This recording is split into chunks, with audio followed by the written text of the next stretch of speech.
ఓం శ్రీ గణేశాయ నమః. శ్రీమాత్రే నమః. శివాయ గురవే నమః. శ్రీకృష్ణ పరబ్రహ్మణే నమః. శ్రీరామాయ నమః. శ్రీ గురుభ్యో నమః.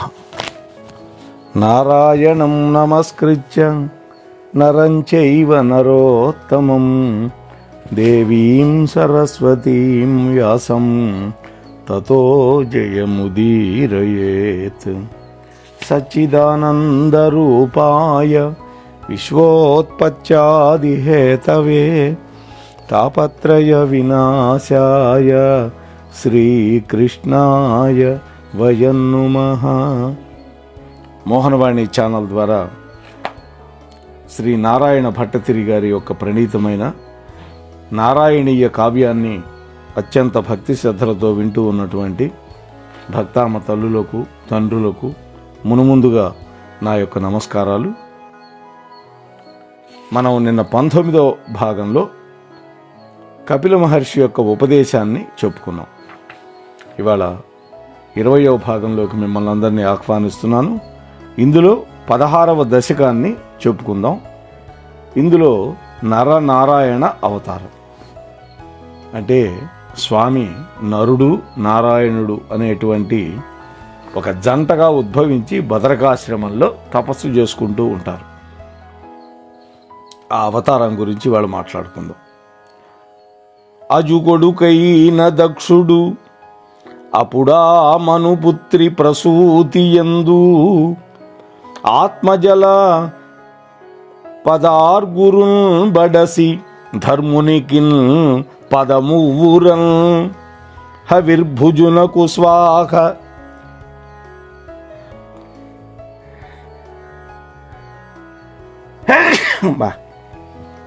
క్షమించాలి.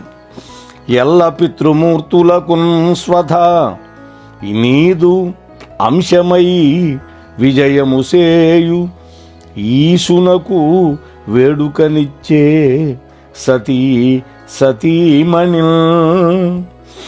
దక్ష ప్రజాపతి తన యొక్క కుమార్తెలను ఎవరెవరికి ఇచ్చాడు ఈ పద్యంలో చెబుతూ ఉన్నాడు. బ్రహ్మ యొక్క బొటనవేలు నుంచి ఉద్భవించినటువంటి దక్షుడు గొప్ప ప్రజాపతి. ప్రజాపతులందరికీ కూడా ఆధ్యక్షం వహించగలిగినటువంటి గొప్పవాడు. ఆయన స్వయంభువ మనువు యొక్క కూతురైనటువంటి ప్రసూతి అనేటువంటి భార్య యందు 16 మంది కూతుర్లను కన్నాడు. మొత్తం 60 మంది కూతుర్లని వేరే పురాణాల్లో ఉన్నాయి. ఇక్కడ 16 కూతుర్ల గురించి చెబుతున్నాడు. అందులో 13 మందిని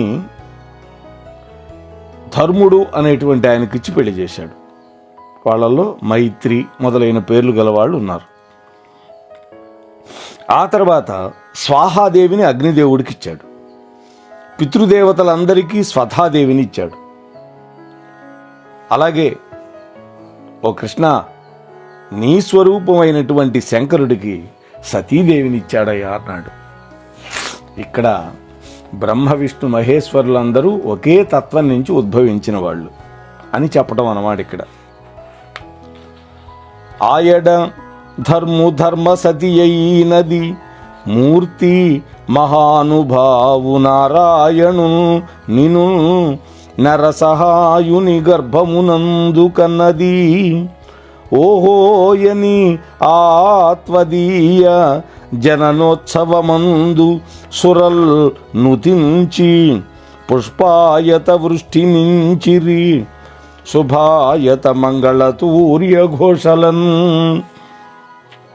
ఓ కృష్ణ, అప్పుడు ధర్ముడి యొక్క ధర్మపత్ని అయినటువంటి మూర్తి అనేటువంటి ఆమె యందు, ధర్ముడికి 13 మంది భార్యలు కదా దక్ష ప్రజాపతి కూతుళ్ళలు, వాళ్ళల్లో మూర్తి అనేటువంటి ఆమె యొక్క గర్భం నుండి మహానుభావుడైనటువంటి నరసఖుడైనటువంటి నారాయణుణ్ణి కన్నది.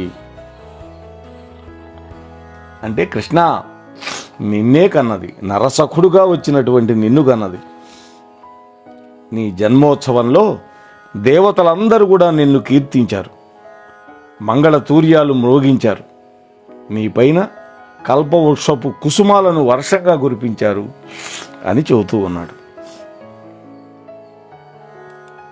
ఆ తరువాత సహస్ర కవచుడు అనేటువంటి ఒక రాక్షసుడు 1000 సంవత్సరాలు నీతో యుద్ధం చేసి,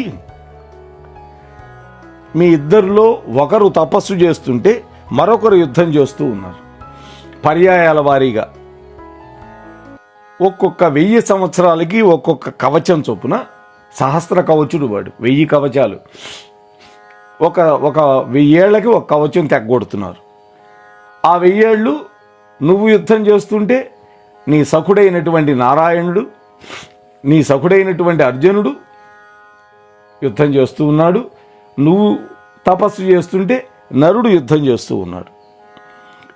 ఈ విధంగా చిట్ట చివరికి ఆ యొక్క సహస్ర కవచ రాక్షసుణ్ణి మీరిద్దరూ కలిసి సంహరించారు అని ఇక్కడ సహస్ర కవచుడు యొక్క వృత్తాంతాన్ని చెప్తూ ఉన్నాడు.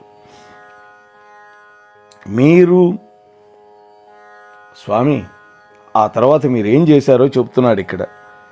ఆ చోటు వాసి ఆ బదరికాశ్రమ వీధులం భ్రాతతోడ మోక్షాచరణ ప్రచారములకై వసింపగా మీ తపశ్యమ శ్రీచరిత్రము ఓర్వమి బొరింబొరి పూవిలు కాని బంపే నానా చకితే క్షణ విలసనమ్ముల తోడుగా ఇంద్రుడయ్యడన్. ఓ కృష్ణ, మీరు ఆ చోటును విడిచిపెట్టి లోకాన్ని అనుగ్రహించడం కోసం మోక్ష ధర్మాన్ని ఆచరిస్తూ, అలాగే మోక్ష మార్గాన్ని మహర్షులందరికీ ఉపదేశిస్తూ బదరికాశ్రమంలో చరిస్తూ ఉన్నాడు. బదరిక ఇది చాలా కష్టమైన యాత్రే. గత సంవత్సరం సెప్టెంబర్లో మేము వ్యయప్రయాసలకు కోర్చి వెళ్ళాం. ఎందుకంటే వర్షం పడుతూ ఉంటుంది, దానివల్ల ఆ కొండలు విరిగి పడుతూ ఉంటాయి రోడ్డు మీద. మేమైతే 2 చోట్ల బ్లాక్ అయిపోయినాం. దాదాపు 1 రోజు పట్టింది మాకు రిషికేశ్ నుంచి బదరీ వెళ్ళటానికి. వాస్తవానికైతే రోడ్డు బాగుండి ప్రయాణం బాగా జరిగితే ఒక 10-12 గంటల్లో వెళ్ళిపోవచ్చు. అలాంటిది ఒక రాత్రి వేరే చోట మేము నిద్ర చేయాల్సిన పరిస్థితి వచ్చింది. అంత కష్టమైనటువంటి యాత్ర బదరీ యాత్ర. బదరీ నారాయణుడు నివసించేటటువంటి ప్రాంతం అది. అద్భుతమైనటువంటి దేవాలయం. ఆ క్రిందనే అలకనంద నది, గడ్డగట్టేటట్టుగా ఉంటాయి నీళ్లు. విచిత్రం ఏంటంటే అక్కడే ఉష్ణగుండం కూడా ఉంటుంది. కొత్త ఉడికిపోతూ ఉంటాయి నీళ్లు. అందులో కూడా మేము స్నానం చేశాం. అక్కడ పిండ ప్రదానం కూడా చేశాం. దాన్ని బ్రహ్మకపాలము అనేటువంటి ప్రాంతం అన్నమాట అది. ఆ విధంగా మీరిద్దరూ బదరికాశ్రమంలో చరిస్తూ తపస్సు చేస్తూ ఉన్నారు. అప్పుడు దేవేంద్రుడు మీ తపస్సుని, మీ శమ దమాది సంపత్తిని చూసి ఓర్చుకోలేక తన యొక్క స్థానం మీరిద్దరిలో ఎవరైనా ఆక్రమిస్తారేమో, తన పదవి పోతుందేమో అని భయపడిపోయి దివ్యమైన సుందరి పరివారంతో వచ్చి మన్మధుణ్ణి మిమ్మల్ని మోహింపజేయటానికి పంపించాడు. మన్మధుడు వచ్చేటప్పుడు ఊరికే రాలా, వసంత ఋతువును వెంట పెట్టుకొచ్చాడు. మలయ పర్వతం నుంచి చల్లటి గాలులు వెంట పెట్టుకొని వచ్చాడు. అంటే మన్మధుడు ఒక్కడే ఏం చేయలేడు, ఒక వాతావరణం కల్పించాలి మరులు కొనాలంటే ఎవరైనా. అందుకని ఏం చేస్తాడు, ముందు వసంత ఋతువు శోభ కల్పిస్తాడు ఆ ప్రాంతానికి. ఆ తర్వాత మలయ పర్వతం నుంచి చల్లటి గాలులు, పిల్లగాలులు తెస్తాడు. ఆ తర్వాత అప్సరసలు 4 నియోగించాడు. అలాగే ఆ అప్సరసల యొక్క చూపులే బాణాలుగా మిమ్మల్ని ఇద్దరినీ తపస్సు నుంచి చెలింపజేయటానికి ఎంతో ప్రయత్నం చేశాడు. కానీ నీ యొక్క మహాత్వాన్ని గ్రహించినటువంటి వాడు, ఓ కృష్ణ, మన్మధుడంతటి వాడు బెదిరిపోయాడు. అప్పుడు నీవు చిరునవ్వు నవ్వి మన్మథుడితో అన్నావు,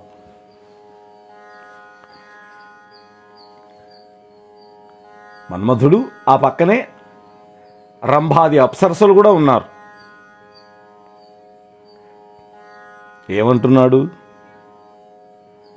ఓ విషమబాణ అని ప్రయోగించాడు ఇక్కడ. అలాగే ఓ అప్సర కాంతలారా, మీరేం భయపడద్దు, మీరు వచ్చి నా మనస్సులో ఉండండి, నా మనస్సుని హరించండి, లేదా నేను సంకల్పించినటువంటి నేను ఇచ్చేటటువంటి సత్కారాన్ని పొందండి అన్నాడు నారాయణుడు. లేదా స్వర్గములో కూడా లభించనటువంటి నేనిచ్చేటటువంటి ఒక గొప్ప స్థిరత్రాన్ని మీరు తీసుకోండి, మీ ప్రభు అయిన ఇంద్రుడికి సమర్పించండి అని వారి యొక్క పొగడ్తలని అవతరించి వాళ్ళకి నీ యొక్క పరిచర్యలు చేసేటటువంటి అద్భుతమైన భాగ్యాన్ని అనుగ్రహించి సౌందర్య నిధులైనటువంటి విలాసినులను సృష్టించి చూపించావు.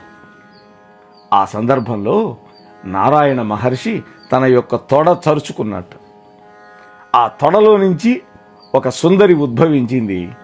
ఊరువు తొడ అంటే సంస్కృతంలో ఊరువు నుంచి ఉద్భవించింది కాబట్టి ఊర్వశి అనేటువంటి పేరు ఆమెకు వచ్చింది. అటువంటి అద్భుతమైన సౌందర్య రాశిని సృష్టించి దేవేంద్రుడు కానుకగా పంపించావు. స్వామి కృష్ణ, నిన్ను మోహింపజేయటానికి వచ్చినటువంటి ఆ అప్సరసలు, మదనుడు నీ యొక్క దాసీజన విలాసాలకి నీ యొక్క శరీరం నుంచి జన్మించి మోహనపరిచేటటువంటి ఆ సుందరీమణిని చూసి మూర్ఛపడిపోయారు. యోగశక్తి వల్ల నీవు సృష్టించినటువంటి ఆ దివ్యాంగనలలో ఉన్నటువంటి ఒకతే ఊర్వశి. ఆ ఊర్వశిని వాళ్ళకు చూపించి ఈ అప్సర కాంతని తీసుకువెళ్ళండి. మిగతా అప్సరసలంతా పాల సముద్రాన్ని మధించేటప్పుడు పుట్టిన వాళ్లే, ఒక ఊర్వశి తప్ప. ఊర్వశి నారాయణుడి యొక్క తొడలో నుంచి వచ్చింది. ఈ జవ్వనని మీరు తీసుకువెళ్ళండి అని అనగానే అనేక మంది హృదయాలను హరింపగలిగినటువంటి ఆ రంభాది అప్సరోగణం సిగ్గుపడిపోయి ఆ ఊర్వశి యొక్క సౌందర్యాన్ని చూసి ఆమెను వెంట పెట్టుకొని వెళ్ళిపోయారు.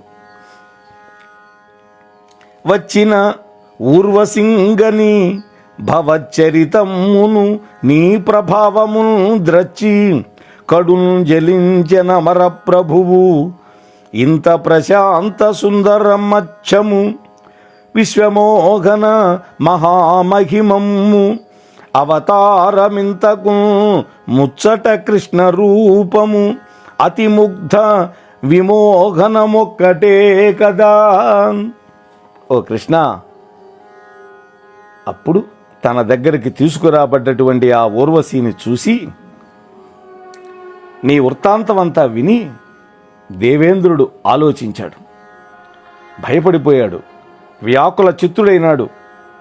ప్రభు కృష్ణ, ఈ నీ యొక్క నారాయణుడి యొక్క అవతారం కంటే ఎంతో ప్రశాంత రమణీయము నీ కృష్ణావతారం కదా అంటున్నాడు. ఇక్కడ కృష్ణ భక్తుడు కదా, కృష్ణుడు నారాయణుడు వేరువేరు కాదు. హెచ్చుగా తమ్మి చూలి వనరించిన కూరిమిచే రజోధుడై మెచ్చెడు నిన్ను దక్షుడు అట మీద అశాంతి జనించే వాడు నీ అచ్చపు రూపమైన శివు యజ్ఞమునల్ పిలువంగబోక పెన్మత్సరముని కూతునవ మానసికిన్ పడద్రోచనంతటం. ఆ తర్వాత సతీదేవి యొక్క వృత్తాంతం చెబుతున్నాడు ఇక్కడ. దక్షుడు బ్రహ్మదేవుడు తన పట్ల చేసినటువంటి గారాబానికి రాజసమిక్కి కన్ను మిన్ను కానక నీ పట్ల నిరాదరుడై అశాంతుడయ్యాడు అని. ఇక్కడ నీ పట్ల అంటే కృష్ణుడు వేరు శివుడు వేరు అనుకోకూడదు. ఉన్నది ఒక్కటే అని మనం తెలుసుకోవాలి. కృష్ణుడికి అపరాధం చేసినా శివుడికి చేసినట్టే, శివుడికి చేస్తే కృష్ణుడికి చేసినట్టే. ఇక్కడ కృష్ణుడు అంటే శ్రీమన్నారాయణుడు. అందువల్ల నీ మూర్తియే అయినటువంటి శివుణ్ణి, నీ రూపమే అయినటువంటి శివుణ్ణి తన కూతురును సతీదేవితో కలిసి పగగొని యజ్ఞంలో అవమానం చేశాడు. యజ్ఞంలో శివుడికి అవమానం చేశాడు. అంటే శివుడిని పిలవకుండా యజ్ఞం చేశాడు. దాన్ని నిరీశ్వర యాగము అని పిలుస్తారు.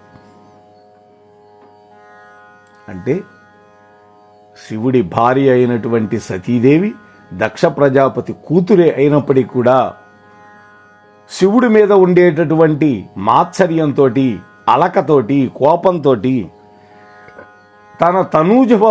తన తనూజ భౌరాలైనటువంటి సతీదేవిని కూడా అవమానించాడు ఆ యజ్ఞంలో. అప్పుడు ఏం జరిగింది? తానుగ్రుండు మహోగ్రుడై మఖము సస్తధ్వంసము చేసి ఆలోనల్ మామ శిరస్సు ద్రించి దివిషల్లోకము కీర్తింప సంధానించం మరి వాని జీవితము అంతన్ యజ్ఞ సంపూర్తి నీచేనై దక్షుడు శాంతి నుందే ఇటు నిన్ సేవింతు రక్షింపుమా. తన భార్య, తన ప్రియురాలైనటువంటి సతీదేవిని అవమానించాడు అని ఉగ్రుడైనాడు ఆ యొక్క రుద్రదేవుడు. దక్షుడి యొక్క యజ్ఞాన్ని నాశనం చేశాడు. మామగారి యొక్క తలకాయ త్రుంపించాడు.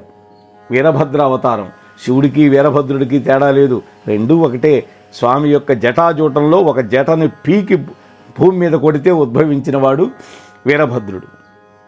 అటువంటి వీరభద్రుడు తనకు మామగారైనటువంటి దక్షుడి యొక్క తలకాయ తెగ్గోశాడు, అగ్నిహోత్రంలో పడేశాడు దాన్ని. ఆ తరువాత దేవతలందరూ వెళ్ళి శంకరుణ్ణి ప్రార్థిస్తే మళ్ళా అక్కడికి వచ్చి ఆ యజ్ఞస్థలికి ఒక మేకతలను తెప్పించి అతికించాడు. ఎందుకని? వేరే మానుష్య తల తెచ్చి అతికించవచ్చు కదా.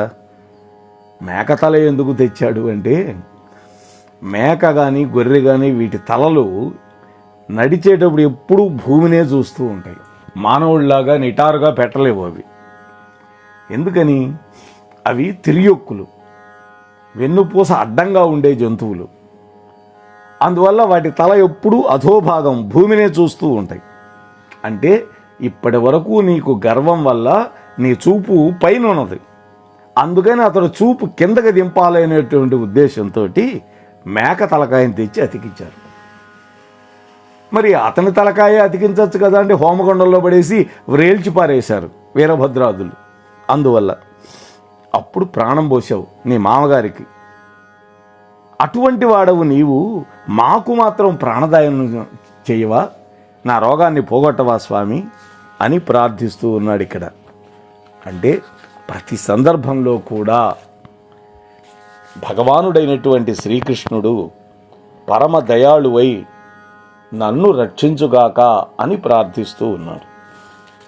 అటువంటి గురువాయూరప్ప కృష్ణ భగవానుడు మనల్ని కూడా రక్షించుగాక అని నా తరఫున మీ తరఫున నేనే ప్రార్థన చేసి ఈ యొక్క అంశాన్ని ముగిస్తున్నాను.